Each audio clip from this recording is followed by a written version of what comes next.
Ons lees uit 2 gedeeltes in die woord van die Here uit, en ek sal hopelik ook die verband later kan aantoon, en dan daarmee saam die Dordtse leerreëls, hoofstuk 3-4, paragraaf 14 tot 16. Nou, voordat ons net die Dordtse leerreëls gaan lees, sal ek iets daaroor sê, maar eers die bekende gedeelte uit Filippense 2, Filippense 2 vers 12 tot 17, eintlik tot vers 18, ja. 'n gedeelte wat meermale eintlik buite konteks aangehaal word. En dit sal ons in die fokusverse kry, waar ons dan lees van werk julle eie huil uit. En dan klink dit asof dit 'n nagedagte is, waar daar dan ook staan, ons God wat in ons die begeerte werk.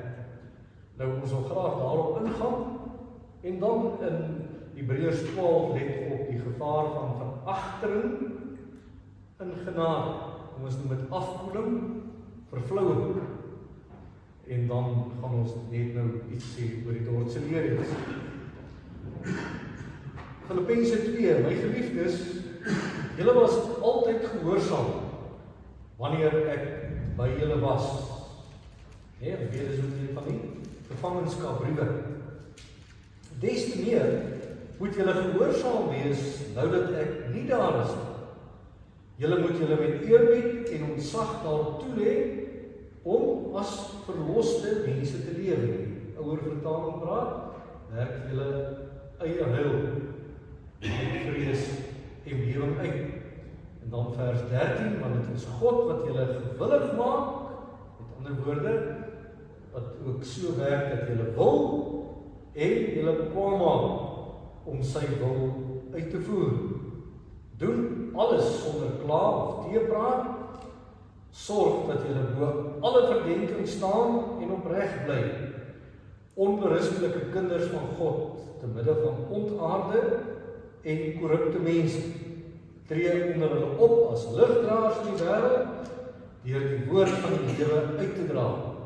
Dan sal op die dag van Christus se koms rede hê om trots te wees, omdat dit sal blyk dat ek my nie verniet ingespan het nie, en nie verniet gesoeg het. Julle geloof is 'n offer in diens van God. Selfs al word met bloed daarby as drankoffer uitgegiet, is ek daaroor bly. Ja, as ek saam met julle almal bly. Om dieselfde rede moet julle ook bly wees. Ja, saam met my bly wees. Soos reeds gesê, vers 12 en 13 is die fokusverse, my geliefdes, julle was altyd gehoorsaam wanneer ek by julle was. Des te meer moet julle gehoorsaam wees, nou dat ek nie meer daar is. Julle moet julle met eerbied en ontzag daarop toelê om as verloste mense te lewe. Want dit is God wat julle gewillig en bekwaam maak om sy wil uit te voer. En dan uit Hebreërs 12, dis natuurlik 'n preek, baie meer 'n preek as wat dit 'n brief is. 'n Preek wat op die verlede, hede en toekoms fokus, maar dan ook aan gelowiges wat regtig waar lam in die knie begin raak. Hoe swaarder dit gegaan het, meer moeilikheid hulle in die lewe beleef het, hoe meer het hulle begin wonder of alles werklik nog die moeite werd is. Moeite werd om Bybel te lees, is dit moeite werd om eredienste te besoek, is dit die moeite werd om enigstens nog te probeer om reg op te tree. En nou kom hierdie gedeelte, en ek tel van ons net terwille van die verband. Dit gaan nou nie op die skerm wees nie. Net die vers 11 ook net op. Ek dink jy kry daar van vers 12 op. Wanneer ons getug word, lyk die tug op daardie oomblik nie na iets om oor bly te wees nie, maar om oor te huil. Later lewer dit egter vir die wat daardeur gevorm is, 'n goeie vrug, vrede, omdat hulle gehoorsaam is aan die wil van God. Belangrik om daardie draad op te tel, en dan kom die opdrag. Versterk daarom die slap hande en die lam knieë en loop die reguit pad. Dan sal wat lam is nie uit lid raak nie, maar gesond word.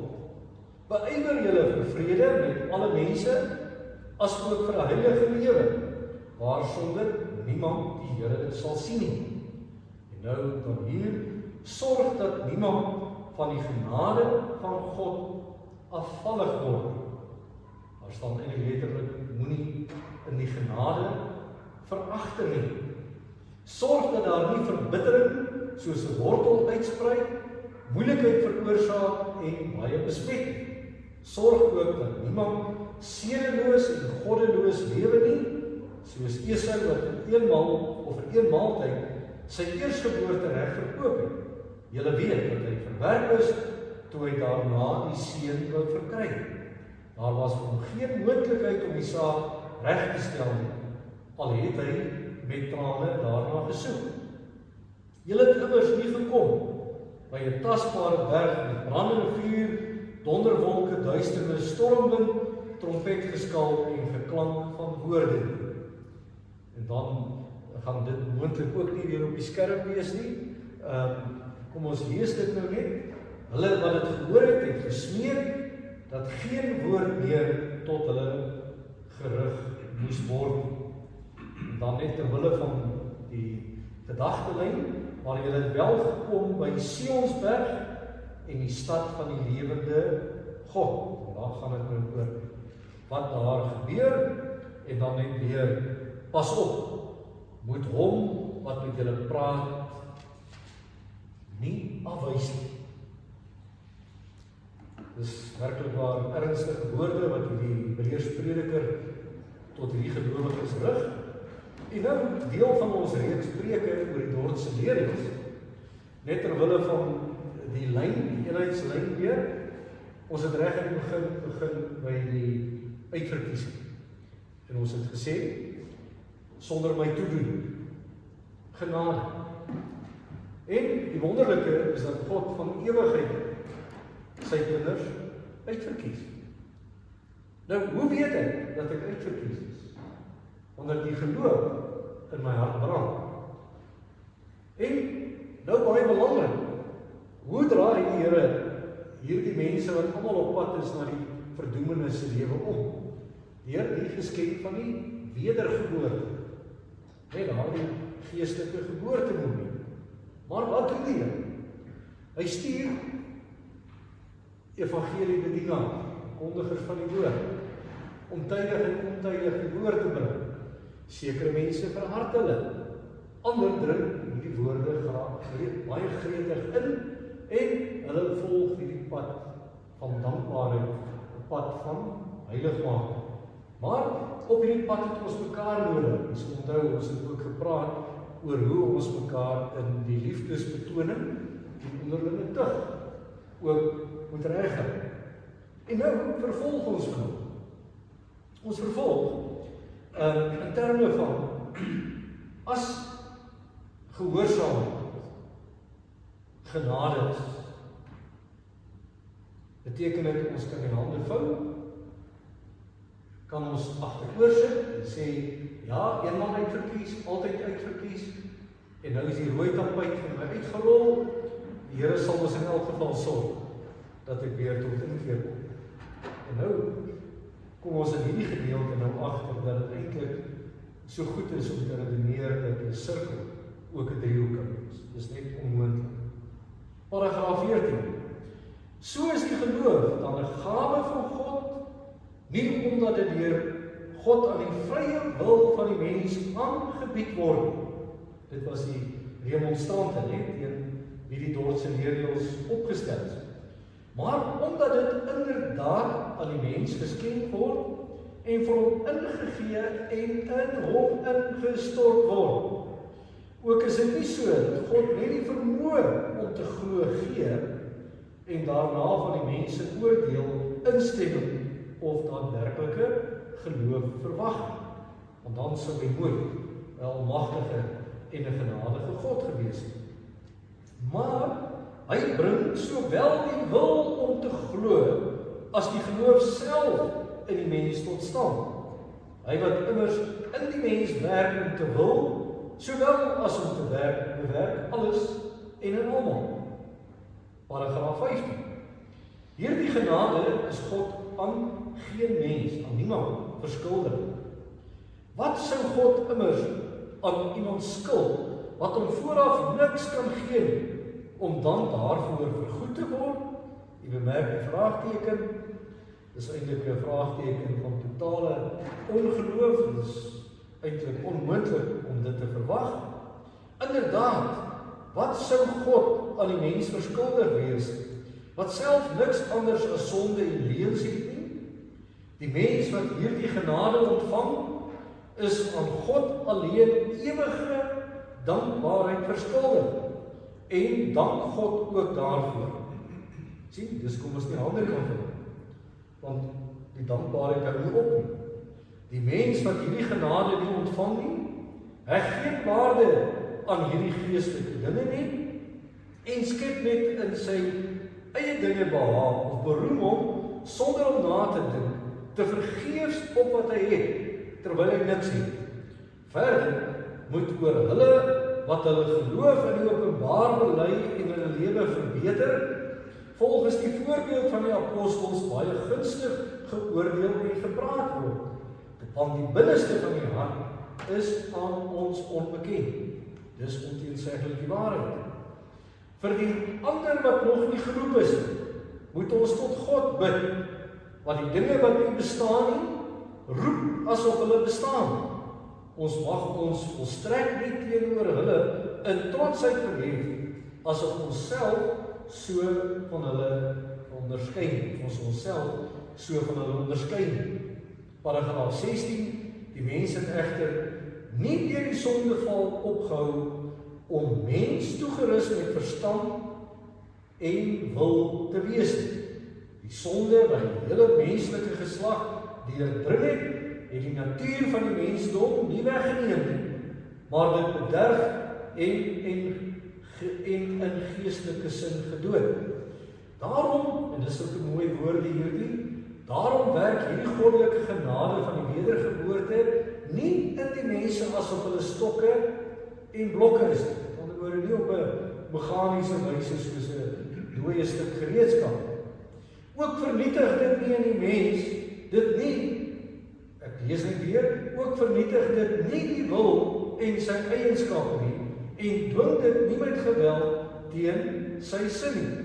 Die genade maak die wil geestelik lewend, genees, verbeter en buig dit, tegelijkertyd lieflik en kragtig. Buig dit om. Terwyl sondige opstandigheid en verset dit vroeër volkome oorheers het, begin 'n gewillige en opregte gehoorsaamheid aan die Gees nou die oorhand daaroor kry.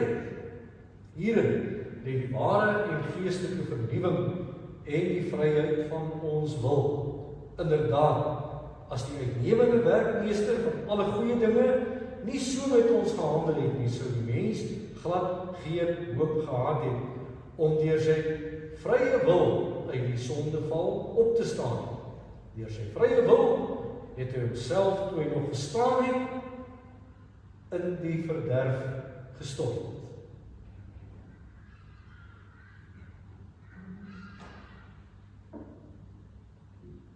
Broeder en suster, die laaste woorde het geëindig met die sondeval. Die sondeval, seker, een van die mees aardige, mees ingrypende vulkaniese uitbarstings ooit. Met daardie lava van die sondeval wat vandag nog steeds in ons lewensgate kom vreet. Sedert die sondeval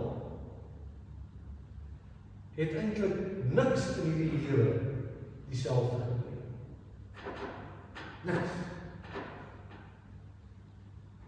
Want van daardie oomblik af het nie alleen die natuur nie, maar ook ons as mense in die teken gestaan van agteruitgang en verval. Dit leer ons in die natuur. Wanneer ons so bly is oor reën wat val, dan maak die onkruid baie gou daarna sy verskyning. En sou die onkruid nie met wortel en al uitgeroei word nie. Neem dit oor.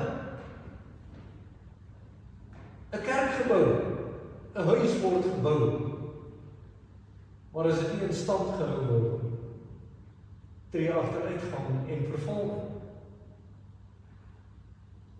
Kom ons dink maar net aan wat baie dorpe en ook ons hier in vereniging beleef, waar ons praat van die slaggate. Slaggate, omdat belangrike instandhouding nie geskied. Nou dink ons vir een oomblik, broeder en suster, as dit daar buite in die samelewing en in die natuur so gaan, dat dit anders werk in ons geloofslewens. Wanneer daar nie in ons geloofslewens, kom ons noem dit instandhouding, ernstige nadenke en waaksaamheid is nie, tree agteruitgang in. Ons staan nie maar net stil, ons trap nie maar net in ons geloofslewens water. As ek nie groei, gaan ek agteruit. En dan, broeder en suster, het ons tot nou toe die gedagte van ons eie verantwoordelikheid wanneer dit kom by die geloof,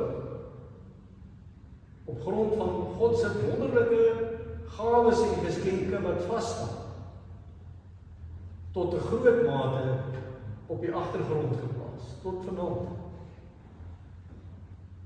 Maar wat wel waar is, broeder en suster, niemand van ons kan hierdie geskenke uit God se hand vir onsself neem, en dan op loop sit daar,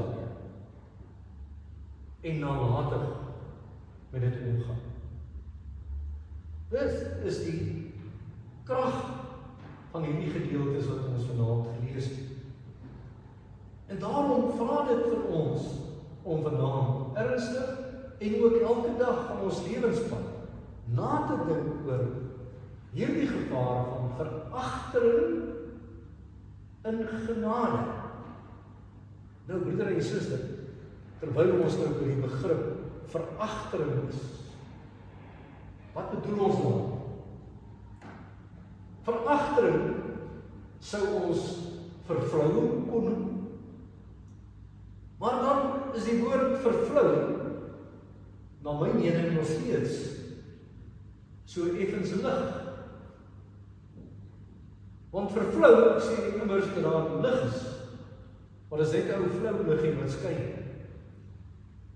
Miskien sou die woord insink, inplof, dalk 'n beter beskrywing wees nie.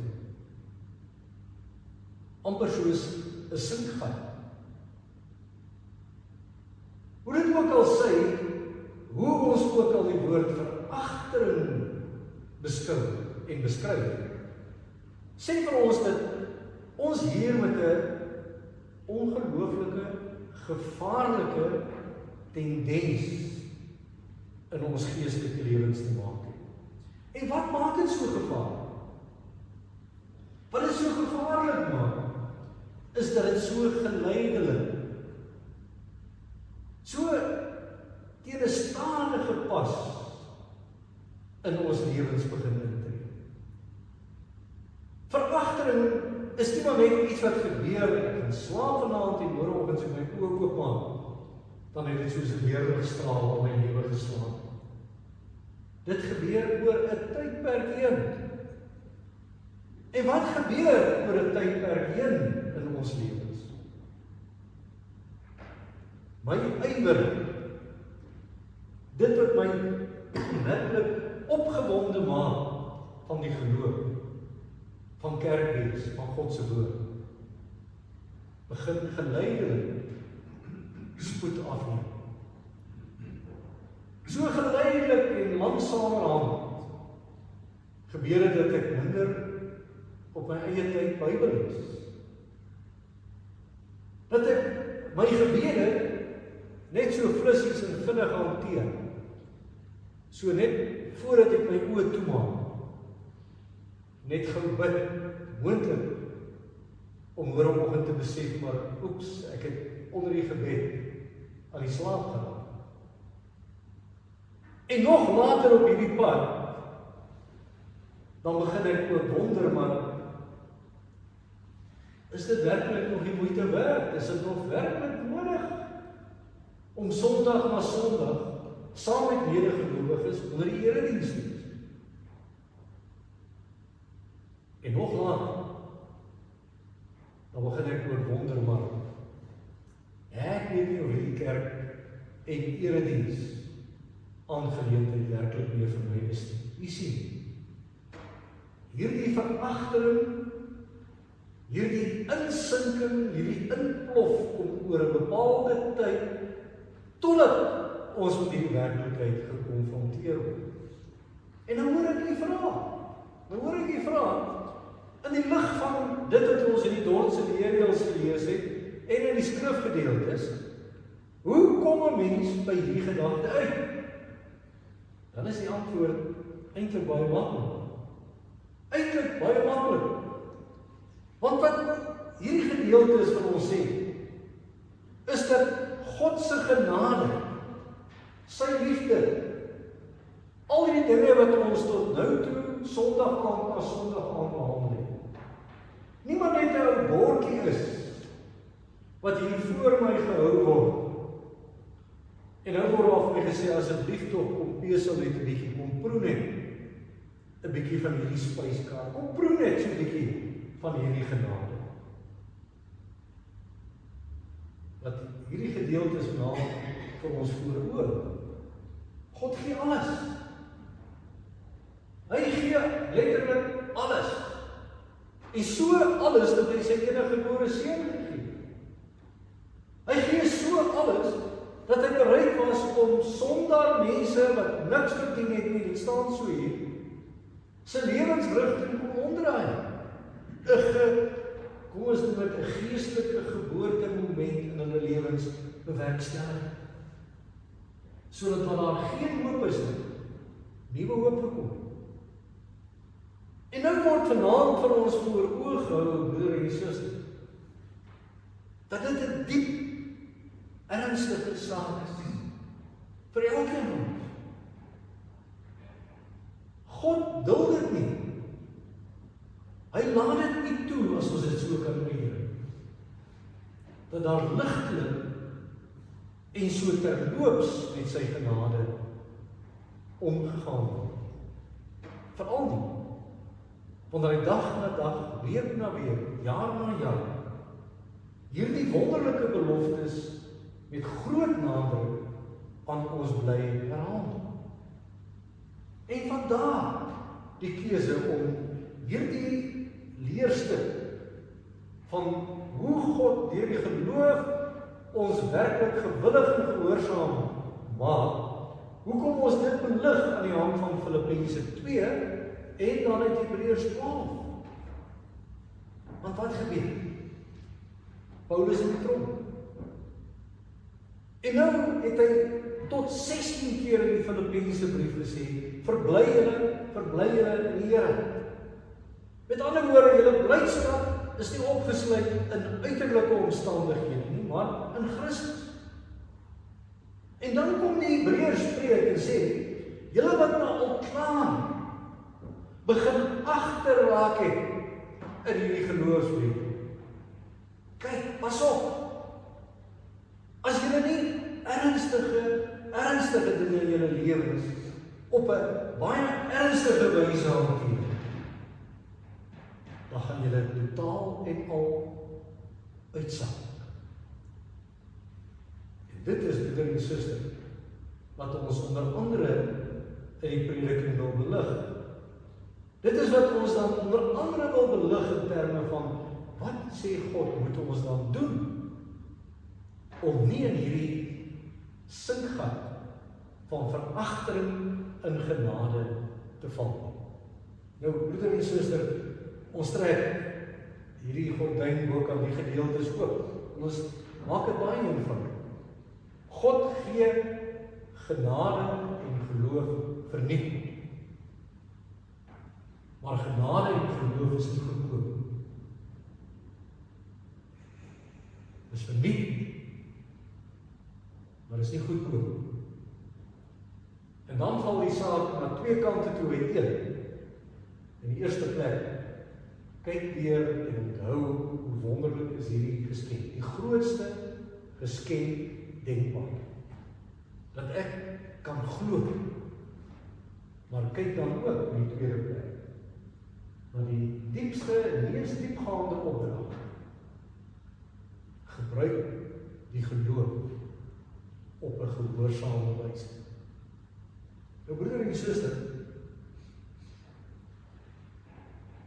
wanneer ons praat oor geloof as die kosbaarste geskenk, dan kan jy maar net so flissies dink aan ons reeks preke oor Efesiërs. Die Efesiërbrief, wat vir ons baie duidelik sê, maar gegewe God se onbeskryflike genade, het hy in die volheid van die tyd, toe hy sy seun na die aarde toe gestuur het, absoluut soos daardie weerligstraal in ons lewens kom insny.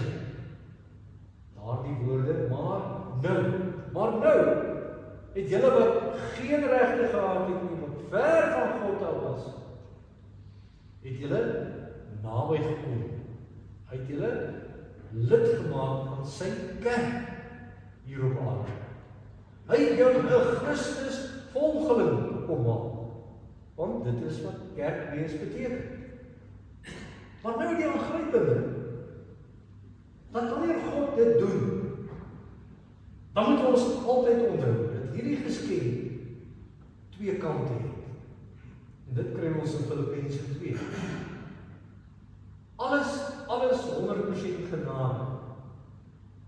Maar alles in ons lewens is ook 100% verantwoordelik.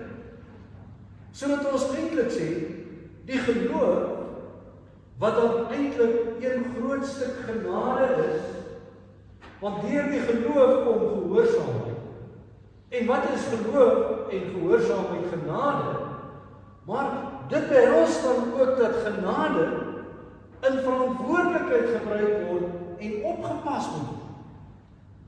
En miskien van hierdie woord oppas, dit in 'n baie mooi en 'n eenvoudige verklaring vas.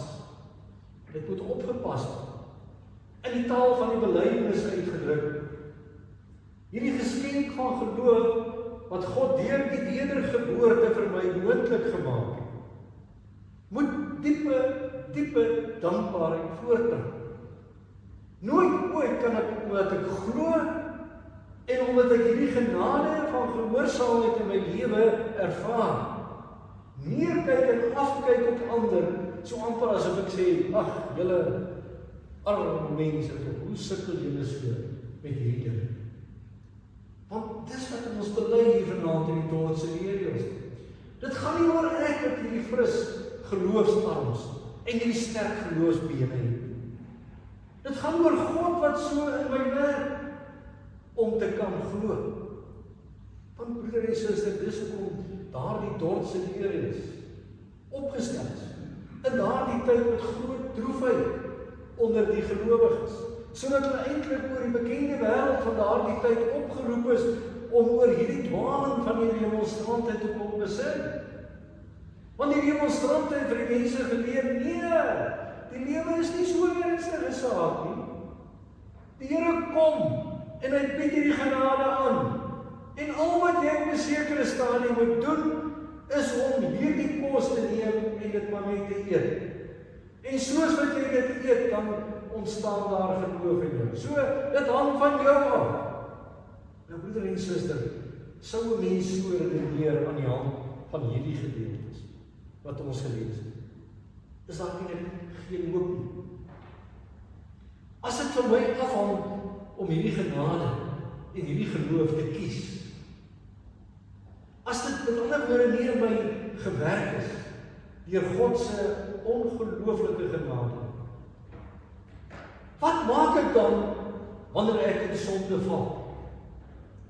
Watter hoop is dan? Met ander woorde, ek het nou vir die Here gekies, en nou het ek weer die pad van die sonde gekies, en hoe kies ek dan nou weer vir hierdie genade van die geloof? En dit is waarteen die Dordtse leer is, dan ook hier gemik is. Ons moet nie van God 'n onregverdige toeskouer maak. Want sou hy net op 'n afstand gekyk het of hy dan nou hopelik tog net hierdie genade aanvaar en dit nie verwerp, dan beteken dit hy geen beheer oor ons lewenspad. Terwyl die gedeelte sê, maar hierdie hefboom wat ons lewens beheer, is genadiglik nie in 'n mens se hande nie, in God se hande. Maar dit beteken nie dat ons nou die arms kan vou. Want wat sê Efesiërs 2 vers 8 tot 10? Ons het dit vanoggend by die verootmoediging en die versoeningsdeel van die diens gelees. Alhoewel niemand iets het waarop hulle kan roep. Alhoewel niemand hierdie genade verdien. Beteken dit nie dat ons kan verbystuur by 'n baie groot en 'n diep roeping nie. Want God se bestaande daar het julle bestem tot goeie werke. En wat is goeie werke? Dis werke wat uit dankbaarheid gedoen word. En wat is werke wat uit dankbaarheid gedoen word? Dit hoogte, ek doen dit tot eer van God. Dit het diepte, dit word vanuit die geloof gedoen, en dit het 'n reikwyte. Dit raak en beïnvloed mense rondom my se lewens.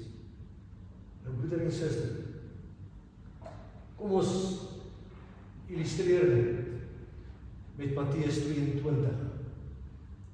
U ken daardie gelykenis. Die gelykenis van daardie man wat by die bruilof opdaag sonder 'n bruilofskleed. Nou, daardie bruilofskleed in die Bybelse tyd is vooraf deur 'n gasheer aan die bruilofsgaste uitgedeel.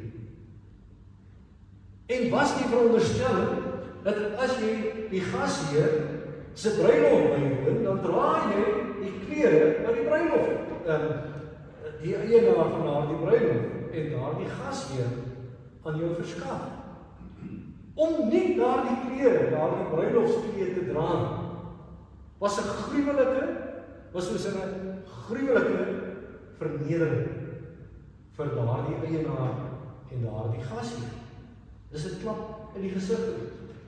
So wat doen daardie persoon in daardie gelykenis? Hy daag op vir die vreugde en die plesier van die bruilof, maar hy erken nie die eienaar.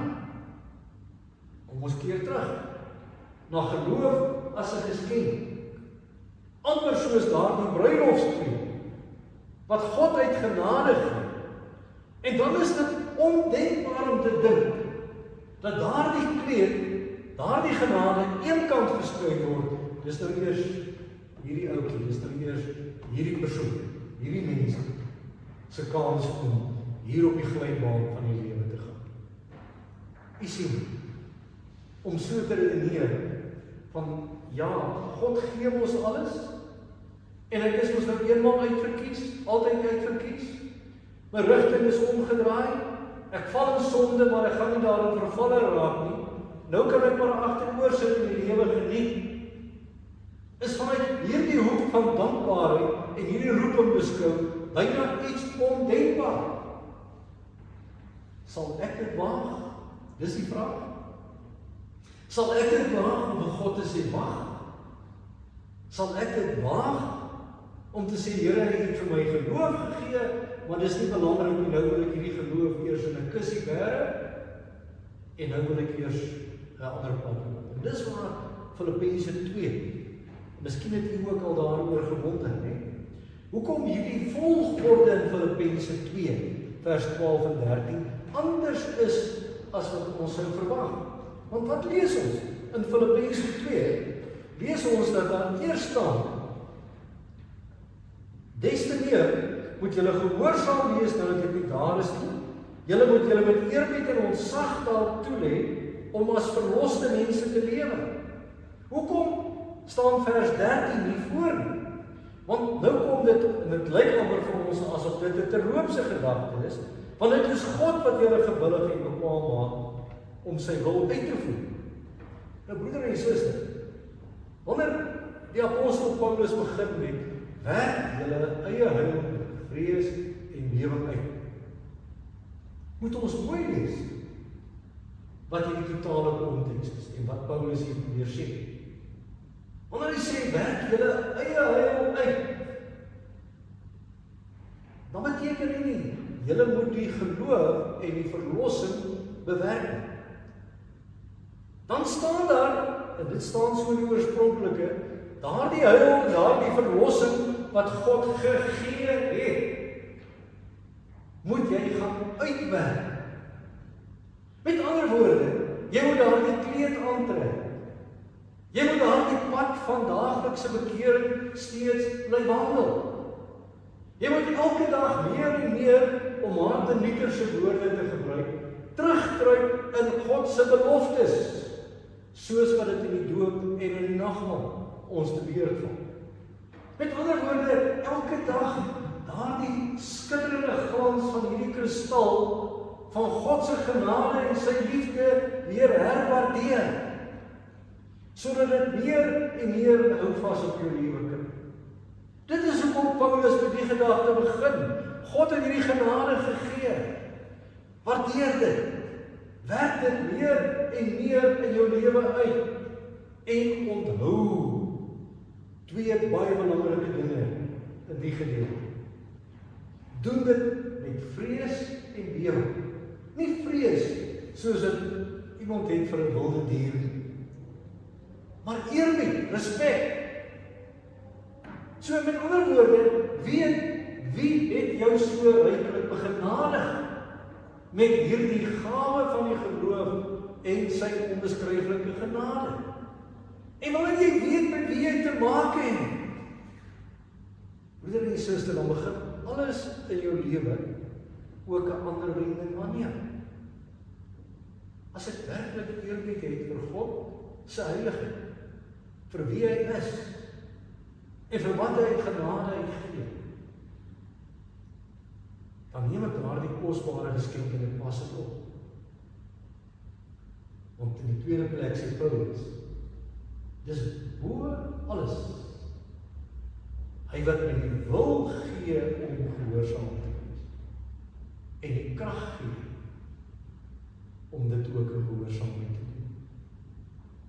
Sien, toe die mens in sonde val, ons het begin met daardie vulkaniese uitbarsting. Toe het God nie hierdie wil van mense kom afdruk en uit ons harte kom uitruk, maar hy het hierdie wil van mense wat weggeneer het van hom, kom omdraai. Hy het gekom en hy het dit wat onwillig was, gewillig gemaak. Hy het dit wat niks van God wou weet, so omgedraai dat ons alles van hom wil weet. Hy maak my gewillig om te wil, gewillig om te lewe, soos wat hy wil hê. Maar nou, broeder en suster, nou kom ons steeds by dit wat ons gelees het. Kom ons uit by daardie punt, dat op hierdie pad van volharding in die geloof, is dit nie of ons stryd. Ons stryd. Ons val in sonde.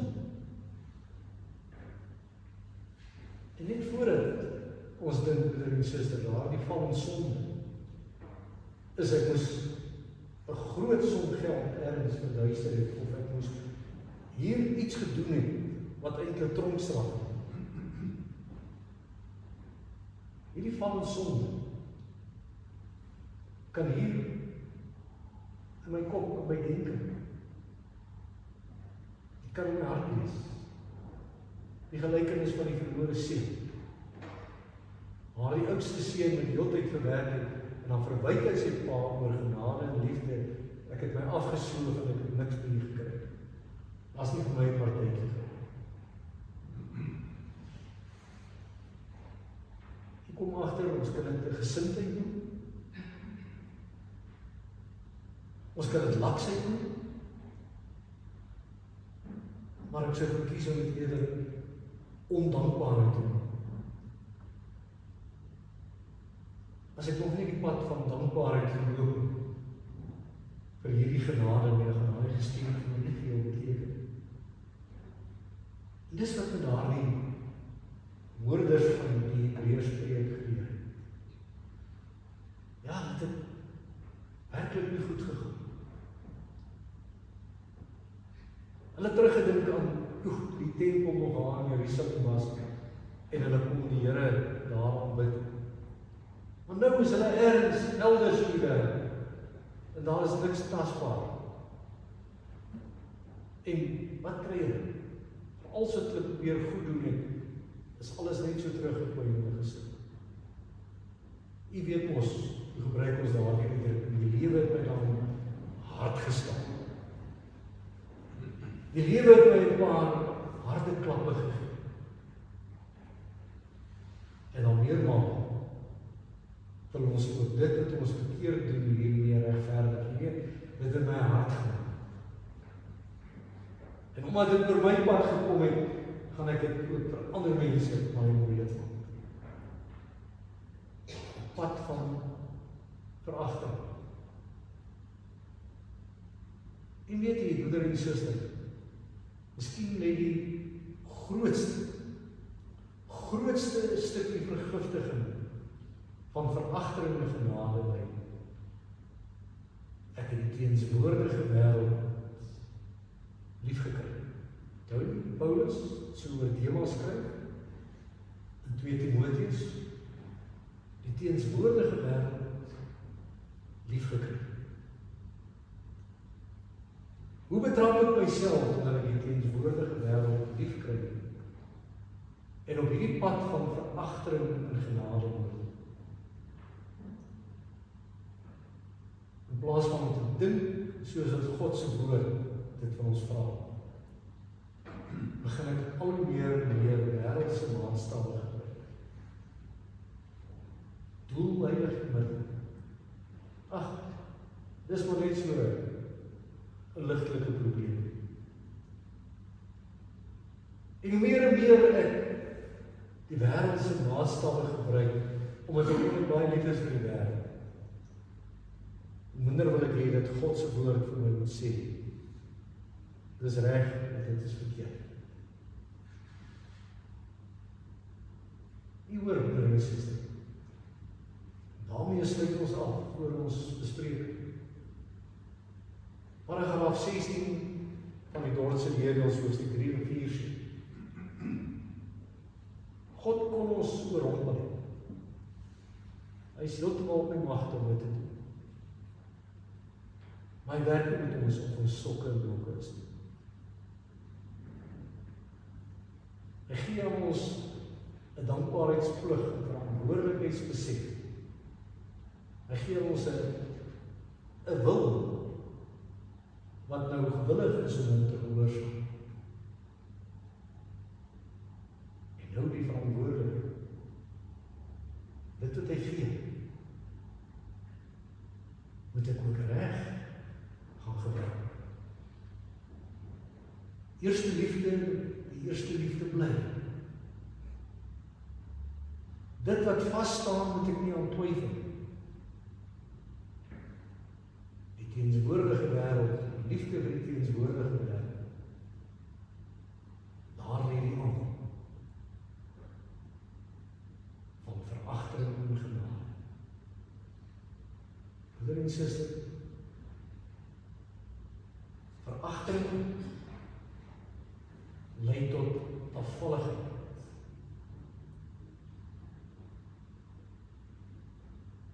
En al wat kan gebeur in afvalligheid en 'n veragting is hartgrondige bekering. Skeer jou hart. Skeer jou sondige lewenspatroon. En ontdek weer jou eerste liefde. Die eintlike liefde. God het my omgedraai om ontvanklik te wees vir sy woord.